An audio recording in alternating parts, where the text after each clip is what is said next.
PJ. Hey, man, how's it going? Hey, PJ. Yes, sir. Welcome back Thanks.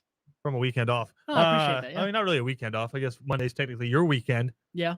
But welcome back. Monday and a half. Like half a Sunday. So like Monday and a half. But no, hey, thanks, man. Glad to be back. Energized. Got some. Ask me what I got for lunch. What did you get for lunch? Because you guys are gonna love how I say this. I don't know if we've talked about this one before. Ooh, do we have a PJ word coming up? Popeyes. I got Popeyes for lunch. That's just wrong.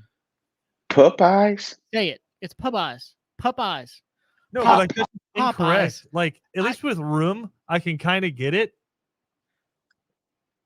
But or roof, I kind of get it. But like you were just incorrectly saying Popeyes. I thought of another one actually as we're talking about this. Hot dogs. Hot dogs? I like can't. Is somebody sending a hot dog through their legs to you on a snap count? No, I would not. Snap. Cam doesn't even find it funny. Cam's just looking at you in judgment. Understandable. Hot dogs? I would not want to I'm disappointed. that specific. Is somebody sending a dog through their legs like a little chihuahua? Hot dog. Is it a silent count? Is it a 2 clap? I don't even like. I wouldn't want to eat that hot dog, but I don't know what it is. I just like now that I'm thinking of it, I say hot dogs, whatever. But like when I'm just speaking normally, and there's a word with an O in it, and then that's followed up immediately by another word, for whatever reason, I just don't say the first O right. It's hot dogs and Popeyes. Anyway, I don't know why. Speaking of words with O in them, loss and Iowa. 2 words that have O's in them, and I'm curious how you feel about this because it doesn't inherently affect Penn State because y'all aren't on that side of the conference, right? But at the same time, I do think it kind of affects Penn State because now I think, and this is kind of the same for y'all regardless, your one chance of getting to the playoffs, you had to beat Ohio State and run the table. Yeah, like that doesn't really change anything for y'all. I think really more than anything has changed the scenario for the Big Ten, where they thought potentially they could get 2 teams in, even though I highly doubt that was going to happen. Right. Yeah. Well, I mean, I don't know because you still have like everyone's going to have at least most of them are going to have 1 loss by the end of the year. Let's just go ahead and get this out of the way. Well, that's what I'm saying. For as much as we wanted to call this season 2007, it's not. As much as we wanted to call this team 2007, it looks like the Final Four, if like everything goes according to script or I shouldn't even say according to script, if the probabilities lay out the way they probably will, it looks like the Final Four will be something like Georgia, Alabama, Oklahoma, Ohio State. Right. Yeah. Or like X Big 12 team, X Big 10 team. You know what you need to root for if you want the most chaos? Tennessee and Auburn over the next few weeks, because if Tennessee or Auburn can upset Alabama, then I think the chaos starts. Right. And that'd be incredible. I mean, I one of my biggest hopes as well is that Cincinnati gets in, but I don't know. I Cincinnati think needs Alabama to lose. Now I don't think Michigan and Michigan State are that great, but I think one thing that we're kind of overlooking is the fact that like Michigan State, Penn State, Ohio State, that sounds a whole lot like we've been talking about with like Ole Miss, Georgia, Alabama, Arkansas, Kentucky. I mean, they're all kind of in the same situation. No. Are you comparing this Big Ten division to like the SEC West of the past? No, but not at all. But I mean, for this specific football season, I'm just saying that the SEC and the Big Ten have been in insanely similar situations all year. And we've kind of see the SEC play out that a little bit. None of those Big Ten teams have played each other yet. But I'm just saying that. Yeah, I was going to say the Big Ten I don't think it's very surprising, but the Big Ten East has 3 teams that are undefeated in conference, 2 teams that are currently undefeated overall. And then you have Penn State sitting there with 1 loss as well, but none of those teams have played each other. You have Michigan State, Michigan, Ohio State, and Penn State. None of those teams have played each other yet. Yeah. Well, all I think we're seeing here is one team that's overachieving, which is Michigan State. And then the rest is just really good scheduling by the Big Ten Conference. Is it? Yes, it's absolutely great scheduling because everybody's still interested in the Big Ten East, hugely interested, and they have 1, 2, 3, 4 teams in the top 10. in late October. Like, that's excellent job scheduling by the Big Ten. They didn't have any of y'all face each other until later in the season. There hasn't been a Florida Alabama game yet. There hasn't been an Alabama Ole Miss game yet where like one of those teams beats the other, right? You haven't had that yet. You've There's an Iowa Penn State and an Iowa Wisconsin. But that's in the not first week of the season. but you're not in the same division. Yeah, right. Well, you said Alabama, Florida, so They're not. I'm just saying, like you haven't had that Alabama Ole Miss game. right. No, true. Right? You haven't had those massive games, and I think that's just a really good job of the Big Ten front office is scheduling these, because now you're setting up these quote unquote monster matchups coming up. And let's be honest, like, okay, over under before the end of the season, 3 losses for Michigan State. Oh, I've Michigan State. I don't know. They're weird. They're an enigma. I honestly think they'll beat Michigan. I think they'll lose to Ohio State and Penn State, but their remaining schedule is Michigan, at Purdue, Maryland, Ohio State, at Ohio State, Penn State. I think they'll go 10-2. I see 3 losses in there. Understandable. They might lose to Purdue because for some reason Purdue's just one of those teams that's going to rise up and beat someone. Maybe they got that one out of the way with Iowa. But Michigan State is a team that's just famous for winning, 1 or 2 of the big games each year, losing one or two of the big games the same year, and then also losing what I call a Michigan State game. Michigan's remaining schedule. Losing to Indiana. Michigan's remaining schedule. They're the number 16 in the country. They're 6-0. They host Northwestern for Big Noon Saturday coming up this weekend. Then they go at Michigan State, Indiana, at Penn State, at Maryland, home against Ohio State. There's probably 3 losses in there as well. Agreed. Yeah, I think Michigan's worse than Michigan State. So all I'm saying is you're going to get a majority of the teams are going to get 2 to 3 losses at least inside of their division. The Big Ten's just done a really good job backloading that schedule, so those losses are more significant and the games are bigger at the end of the season. They've done a good job. You haven't had Texas A&M Alabama yet. You haven't had Kentucky Georgia yet.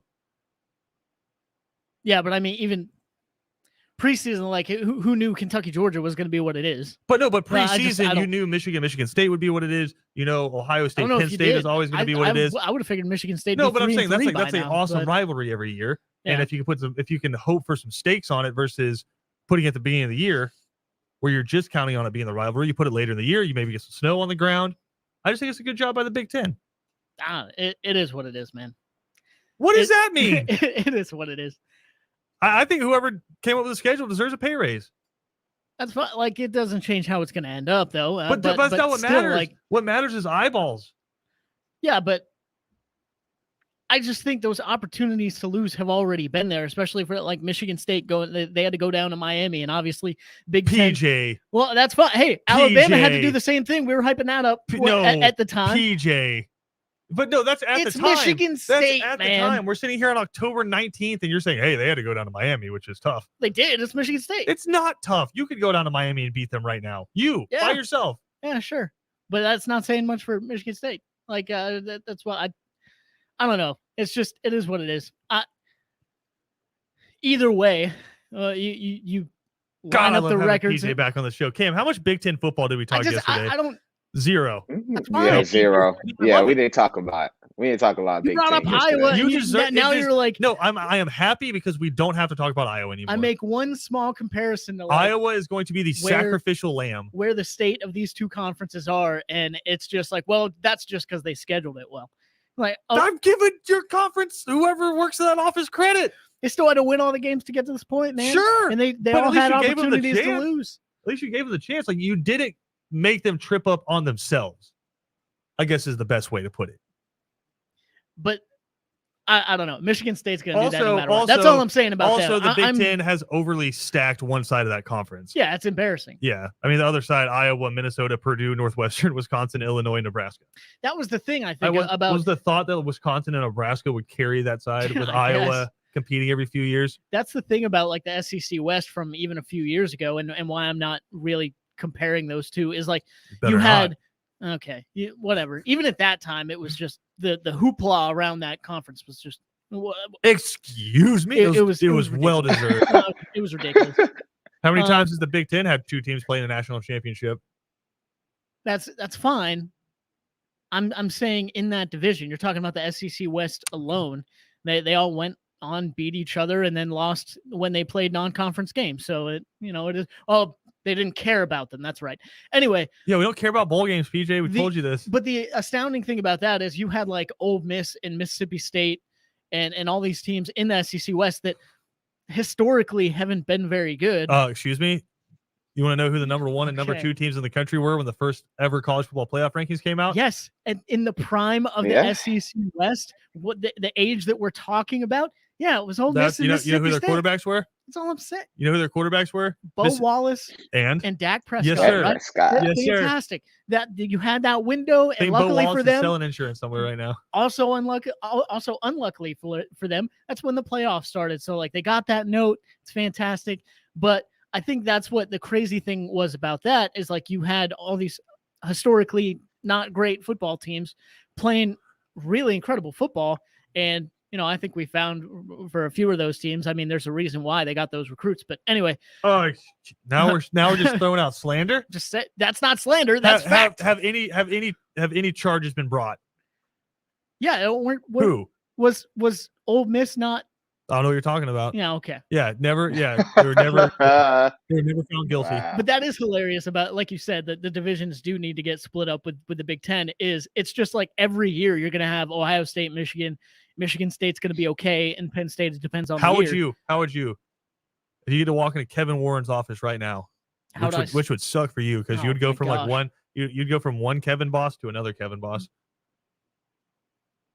If you walk into Kevin Warren's don't- office right now, how are you splitting it up? There's no comparison. I'll take Kevin Thomas over Kevin Warren any day of the week. Damn, talk about it. Talk about it. Man, well, do you mean like, Like, who are you swapping? I think you take one of the. Oh, It's difficult, right? Because you got to keep the. okay. You're trying to can I preserve propose the something? rivalries. Can and I whatever. propose something? You probably. Well, because what's up? you do what the SEC do when you do the permanent crossover. Yeah, that's smart. So, can I propose something? Go ahead. Send Michigan State. No, you know what? I'm going to say send Penn State and Indiana to the West. Yeah. And I know they're like, well, they're not actually in the West. It's like the geography doesn't matter anymore. Yeah, it's it's about fine. Who balance. cares? No, It's about no one balance. cares anymore. Right. We're trying Just to name balance them out- like legends Yeah, and leaders. exactly. Or We're going to do legends and leader divisions again. Never do that again. And then what I'm going to do is I'm going to send Illinois and Nebraska back to the other side. Yeah, that's fine. I think that balances it out. Yeah, because Because then take- you'd have Penn State, Iowa, Wisconsin all on the same side, and then you'd have Michigan State, Michigan, Ohio State all on the same side. Yeah, I And there's a don't few mind teams that in there at all. that'll pop up every now and then that are really that Well, could be exactly. really That's good. the thing, right? Is right now you have. Let's just look at it. You have Ohio State that's either undefeated or 11-1 every single year. You have Michigan who. Not this year, PJ.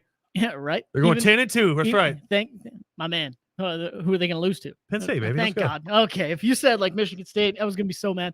Anyway, so you have. All right, we those have two 30 more teams. seconds of Big Ten talk. Go. Yeah, my fault. I don't. It's not your I fault. don't know why did you this. did this. Anyway, like you have Michigan, who's historically going to, be told they're going to go on and win and expected to win the national championship, and then they're going to go 10-2.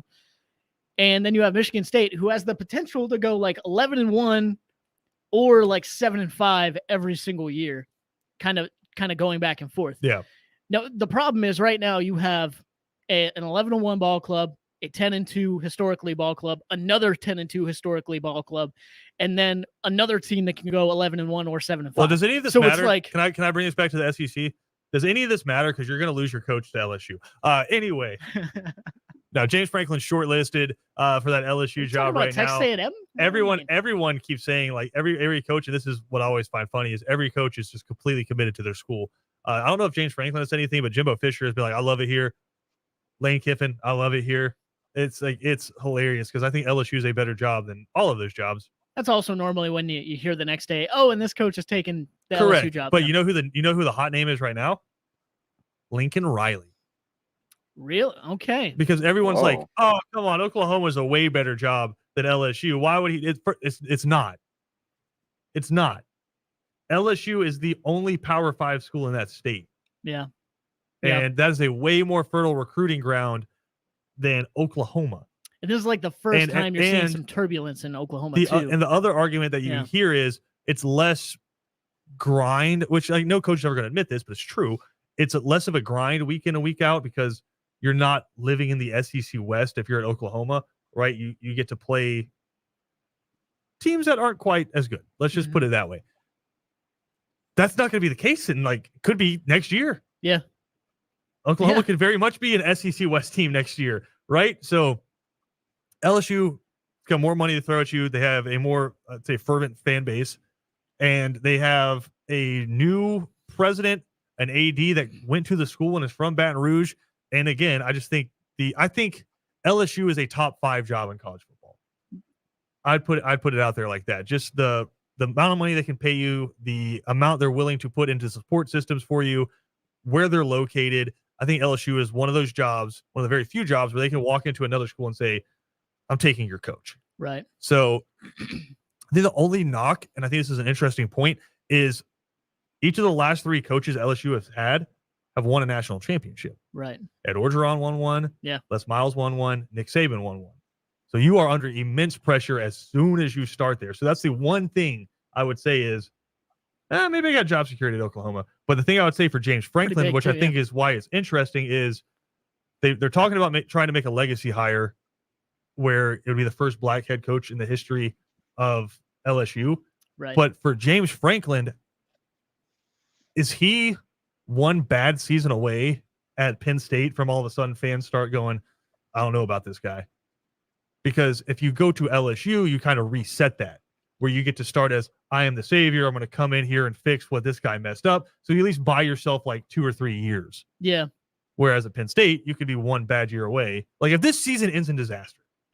Right. Just lose all the rest Well, of the not all. No, I'm not going to say all the rest of them. Let's pull up Penn State's schedule real quick. I'm sorry to do this to you. And it's tough. We're going back to Big not Ten fun. football. You have Illinois. You're at Ohio State, at Maryland, home against Michigan, Rutgers, at Michigan State. So you have 2 massive games coming up on the road. Say you lose 3 games. Yeah. End up 8-4 again. What's the conversation around James Franklin? Yeah.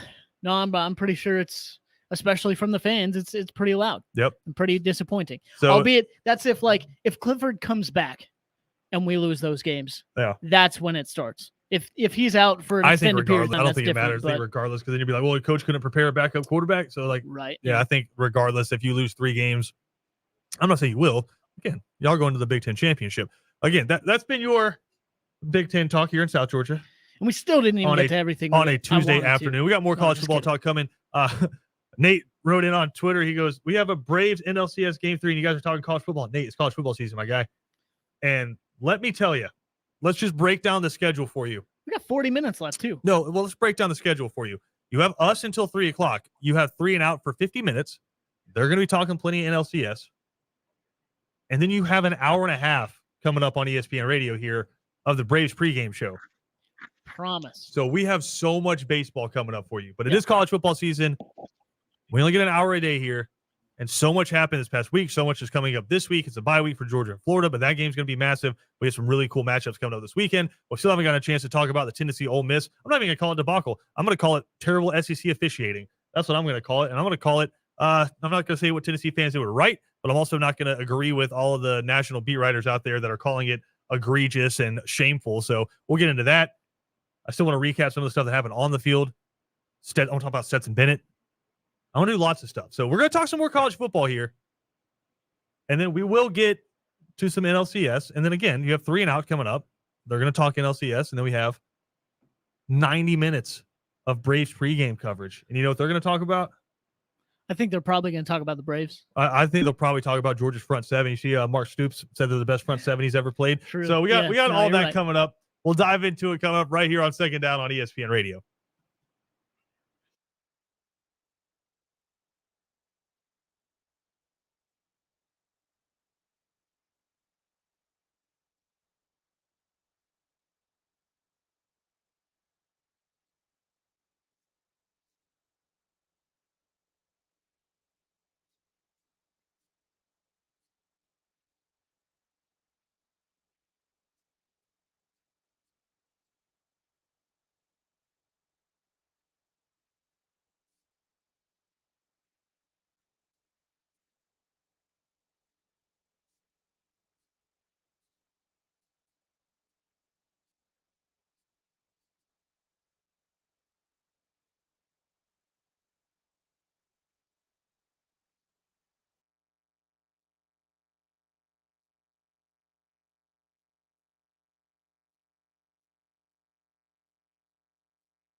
Cam, I'm going to give you about 30 seconds here because I know it's a big night for you. I'm going to give you 30 seconds to talk NBA starting now. Oh, I mean, I don't have much to say. I got the Lakers winning tonight. That's all I'm going to say. Lakers and the Brooklyn Nets winning tonight. Nothing more. You got Nothing. Brooklyn Nets Nothing taking else. on the defending champion Milwaukee Bucks. And then you have Warriors, Lakers coming up at 10 o'clock. So, I mean, Cam's favorite team, the Golden State Warriors, getting ready to tip off their season. True. Yeah, you keep talking about those old guys, man. Don't disrespect us. We're winning the chip this year. My favorite 5 minutes every week is when we're doing our microphone tests for the games on Friday night. And Cam's back here running the board. And so I can talk to him, but he can't talk back to me. Oh, yeah. And it is just a Lakers roast fest. Yeah. No, absolutely. Those were always like board hopping for those games. Those were always some of the most interesting times. Because like you're just sitting back at Cam. I know what you're saying. You're texting them and they keep talking about whatever they're talking about. And you're just trying to get those texts off as much as possible. Because like that's the thing. Kevin was talking like talking stuff to me back when I did that. He's like not thinking I'm gonna write. No. I will text you back, man. Yeah. I'll text you. I'll have a conversation while you're talking and I'm texting. I don't care. You say something, I'm gonna say something back. All right. I need to get y'all's opinion on something. And I want y'all to go first because I don't want to like skew the argument here. Okay. Did y'all watch the end of Ole Miss Tennessee? I did not. I'm not gonna lie. I didn't. Were you at another wedding? I've seen highlights. Yeah. So okay, so to summarize, there were multiple bad calls that went against Tennessee in this game. And so with about 50 seconds left, I want to say on the clock, Tennessee fans started throwing water bottles. And the most famous thing was just a mustard, a bottle of mustard made it on the field, which very clearly was a flask. Like everyone's like, who just brings mustard into the stadium? It's like, all right, sweetheart. But it's bless your heart. It's it's just mustard. That's right. It's just mustard. But that's it. All of that's out there. And then you have a golf ball being thrown at Lane Kiffin. And so so Tennessee, moral story, Tennessee is fined $250,000 for their fans' behavior. I believe the band left. Yeah. Just because of everything that was going on. And this is again, the game was still going on. They're talking about having to postpone it. So all of that being said, what are your opinions on the Tennessee fans throwing the stuff on the field? It's difficult, right? It's back and forth in my head. Like I don't love it. Don't love the fact that people are trashing the field and things like that. Then again, when you have calls like that going against you that are just detrimental to the team, detrimental to your chance to win, and it's over and over and over again. You can understand the frustration, you can understand the anger, but expressing yourself in that form or fashion, I don't know. I look at it as like it's not something I would do, right? Am I going to condemn them for doing that? I don't know if I'm going to go that far. So it's kind of in between, and as long as you're not aiming it at people, or you're not throwing something that's going to hurt someone, you're not trying to hit them, which of course, like kind of lost in all of that in the anger. Like you probably do have some people like, obviously throwing it at certain people, which I don't condone that either. So it's a little bit of both. I wouldn't do it.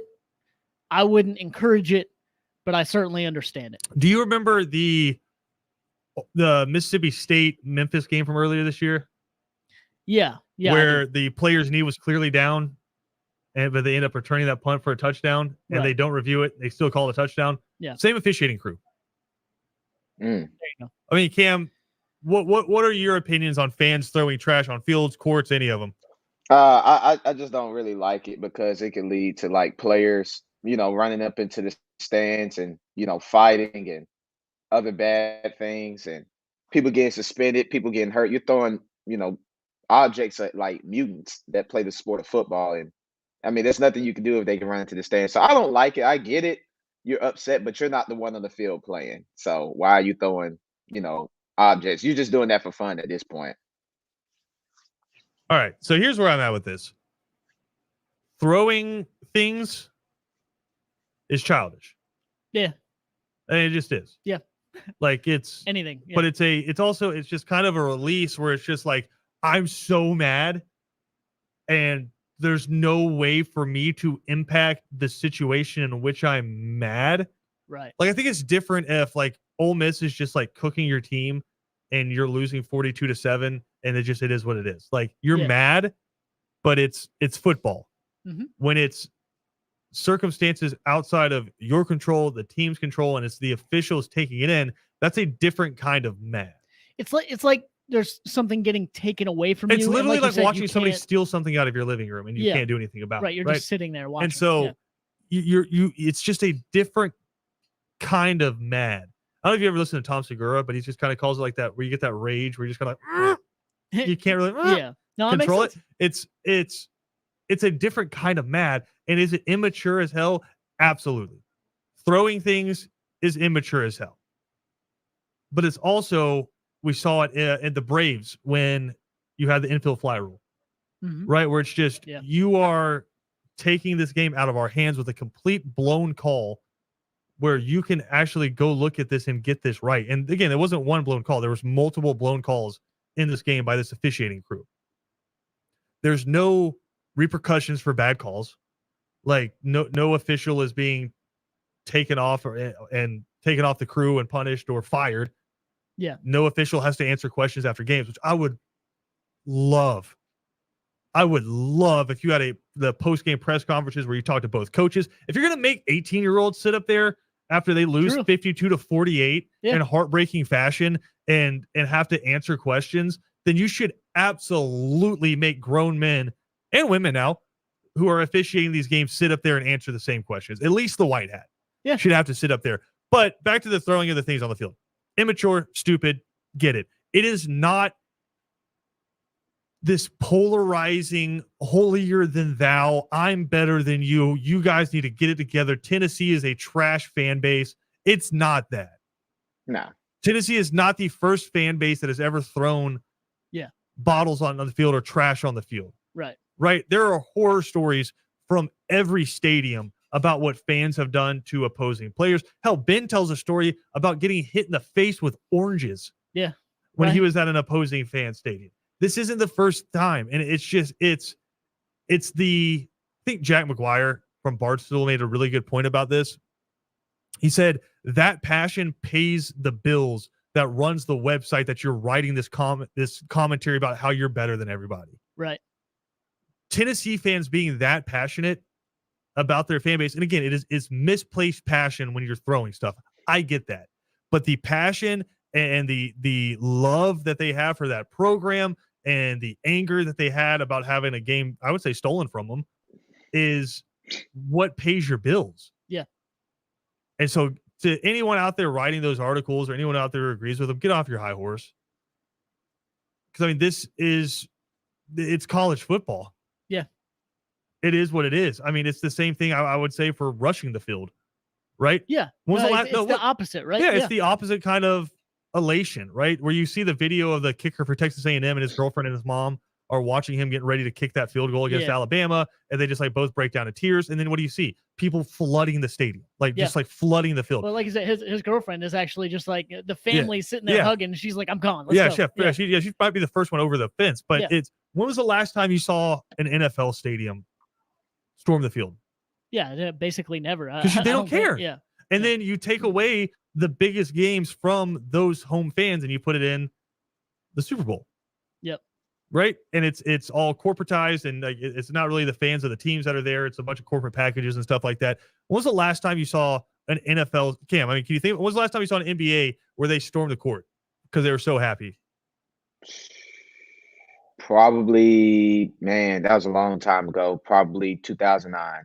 Yeah. And again, the other factor you have to put in there is what's the average age with a fan base at these games? Because it's a college football game. Yeah. There are tens of thousands of 18 to early 20-year-olds inside the stadium who are not mature for the most part. Yeah. Don't know how to handle that kind of emotion. So it kind of ticked me off this weekend when I saw them like, yeah, it's probably a bad look for Tennessee. You don't want people throwing stuff. I mean, it's half empty water bottles. Right. And like we talked about it with, and I think these are different situations. We talked about earlier this year, Cam, when the NBA, when they finally let fans back in, you had people throwing water bottles. Was that Kyrie? Yeah. That they threw Yeah. the water bottle at? I think throwing a bottle purposefully at a player versus expressing, I don't want to sound like I'm overly defending this, but just throwing it on the field Right. to try to express your displeasure is a little bit different. I think it's so different. And that's what this whole time we've been talking. Like, I know I'm going to be quick. I know, but I think people just have to separate this in their heads, right? You start thinking like Cam with the NBA and things.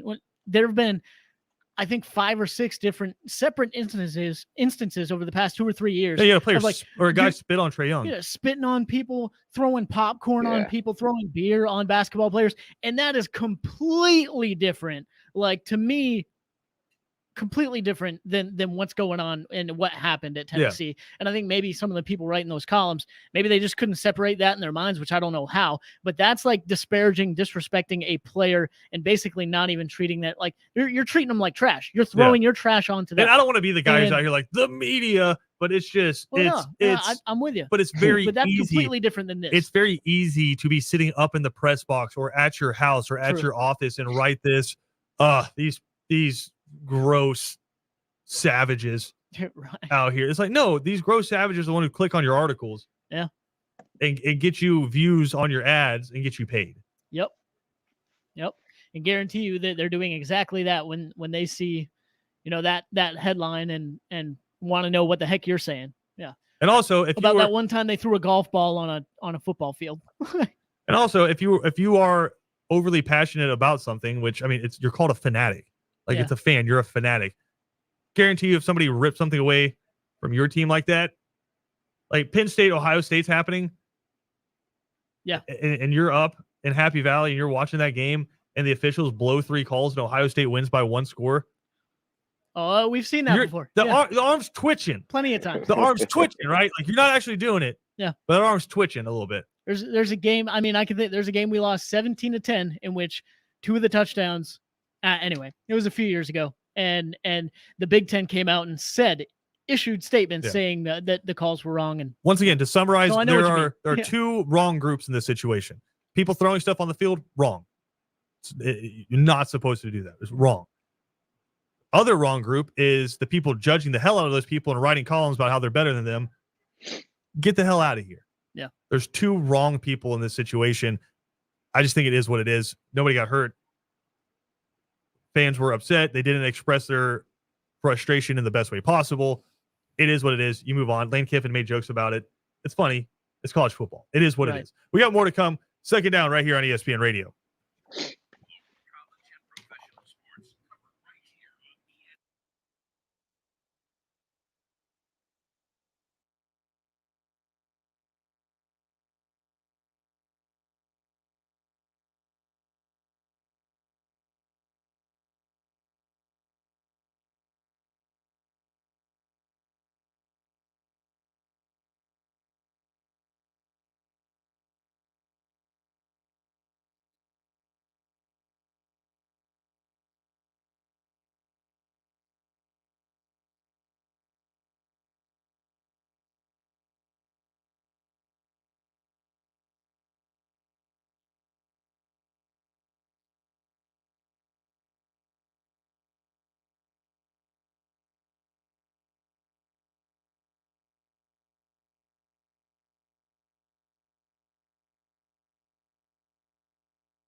Second Down on ESPN Radio is presented to you by the Uniform Source. Please do not throw things at us, but if you do, I understand. I get it. I throw things at PJ too. You can't just in the general direction. When PJ starts comparing the Big Ten and East don't pour this year anything on to me. the SEC West No of one- years past, I want to throw things at him too. I get it. People listening, you got to understand. That's not where I was going, right? Like, That's exactly where you were going. is this what gaslighting is? Because this is not. Yeah, this is That's not gaslighting. where I was going to say. I started talking about this year, and he's like, "You mean the SEC West from 5 years ago?" No, but if you want to compare that, we can. You don't want that smoke. You know It's why? not even smoke. You know why? Because I have the benefit of hindsight, and I can go to their rosters and look at all the NFL players that were on there. That's cool. Didn't help them win their bowl games. Didn't We don't care about bowl games, PJ. How many times do I have to tell you this? didn't help them that year. I'm pretty sure an SEC West team didn't win the national championship that year. Whatever year Who that was. cares? It's still the best division of football. Nah, until it wasn't. It never was not. Because you have never one good was team come not. out of it. It never was not. Yeah, you're welcome. Back in Are you done with your Big Ten you started propaganda? This. You started this. You ain't going to convert anybody down here to the Big Ten I fandom, think PJ. you. By the way, I think you started to ask me a question about Iowa earlier, and then never got to the question. Well, my question is, how happy are you that we don't have to talk about Iowa anymore? Oh, okay. Yeah. I think I'm pretty much on the record as saying I want every other Big Ten team to lose other than Penn State every week. So like someone tried to come at me Saturday night and they were like, "Hey man, like I know Iowa lost, like that kind of sucks because now that loss doesn't look really that good for you." And I'm like, I don't care. That I want them to never lose every matters. game. Everyone always talks about that. They talk about Cincinnati and Notre Dame, where they're like, "Oh, well, Cincinnati needs Notre Dame to." That doesn't matter. Yeah, no. And What matters is your record, right? and how you beat teams. I'm just happy that Purdue did what we were about to do, and we couldn't. Like that's what frustrates me. Like up 17-3, everything going well, even with 2 turnovers already in the first quarter, we were going to win that game like 38-10. Yeah. So all anyway. right, so we have some stuff to get to here. Quickly, again, we only have 50 minutes of 3 and Out coming up because following that, we'll get into the Braves pregame show. You have Game 3 of the NLCS coming up tonight. Walker Buehler against Charlie Morton. That one is out in Los Angeles. We'll obviously have complete coverage of you all the way throughout the NLCS. So we have games today, tomorrow, and Thursday. And then they'd have a day off. And if needed, they'd come back to Atlanta for 2 games in Truist. Again, if needed. We've covered all this ground, Cam, yesterday with my guy Dylan Hernandez from the LA Times. But we also, PJ, are now officially in Georgia-Florida week. And I know it's a bye week right now. That's all right. But both teams are on a bye week. So it is time to start prepping and getting mad and getting angry and telling stories and having a good time. We got Georgia-Florida coming up. And also not this Thursday, stay with me. Next Thursday and Friday, we will all be out at the Westin on Jekyll Island. We'll be doing 3 and Out there. We'll be doing Second Down from out there. And then on Friday, we'll still be doing the shows from out there. After the shows, we will have Florida and Georgia legends coming through. We have Wayshawn Ely, former Georgia running back, coming through. We have Willie McClendon, excuse me. There you go. Willie McClendon, the running back McClendon, Right. the elder right. McClendon, Yeah. coming through. Brunswick native, There you coming go. through. Again, so Wayshawn Ely, Carlos Alvarez, who is a Florida receiver, is still their all-time leading receiver in a season and overall and with receptions. He was Steve Spurrier's number 1 receiver. He'll be there. So many people coming through.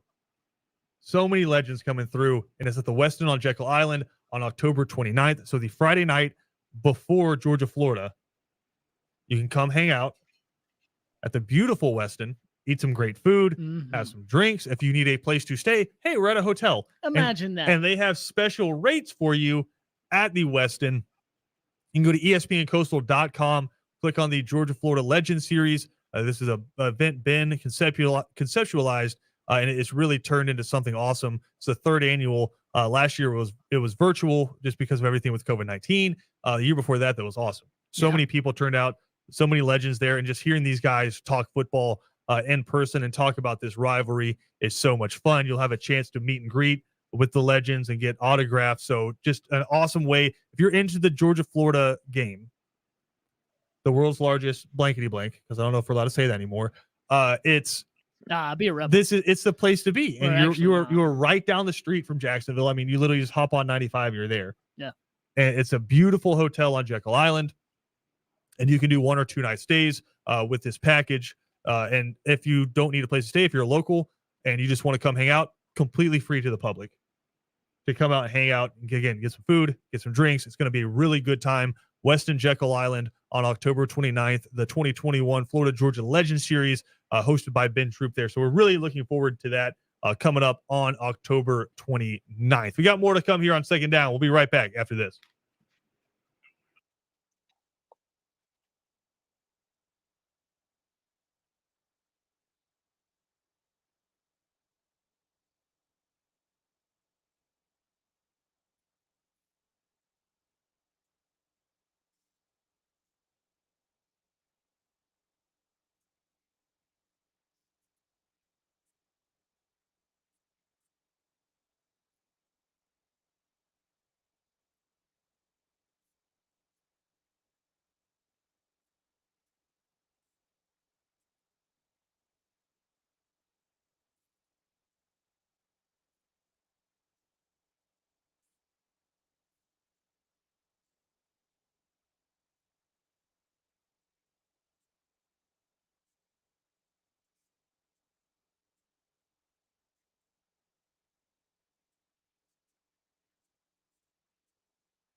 Second Down on ESPN Radio is presented to you by the Uniform Source. Christian Gokel alongside PJ Zuko and Cam Urshery here. 3 and Out coming up next. As we mentioned, NLCS Game 3 coming up. First pitch at 5:08. PJ, why are you yelling at me? 3-0. 2-0 lead. 3-0 though today. You shut your mouth, PJ. It's a 2-0 series lead. Uh-oh. There it goes. There it goes. The jinx. You don't have to deal with Cam. There it goes. No, don't say that. No. Yeah. It's not He jinxed just until you jinxed. say He it's just jinxed. jinxed. No. Is that a rule? Yes, that's always been the rule, but no one wants to listen to it. Hey, No, I'm treat- kind of coming get over him to the the same Kevin way you Thomas get side. me. This is going to surprise y'all. This is going to surprise you, Cam. I may be coming over to the Kevin Thomas side where, quote, ain't no curses. Please, Wow. because I mean that's I don't know. It's just- I feel like my it's whole a- family's like that too, and then now no, you're like this. No, and but I'm like, I feel like I am this way because I just wanna the talk only about Atlanta championship I've seen or Georgia championship I've seen in my lifetime, Yeah. I was 3 years old. So that doesn't really count. I And it's just understand it's such a I haven't been and listen, alive Atlanta United for doesn't count. one. I love Atlanta United. That doesn't count as a major championship. I'm just gonna say it. You can get mad at me if you want to. John Nelson, I'm sure, is furious, as well as Jason Longshore. it's calling saying in this. right now. But it is what it is. It doesn't count as a major championship. We need a major championship. And so I think the fact that we haven't had one in so long makes me feel this way. Anyway, NLCS Game 3 coming up, 5:08 first pitch. 3 and Outs coming up next. They'll take you to 3:50 and the Braves pregame show. That's coming up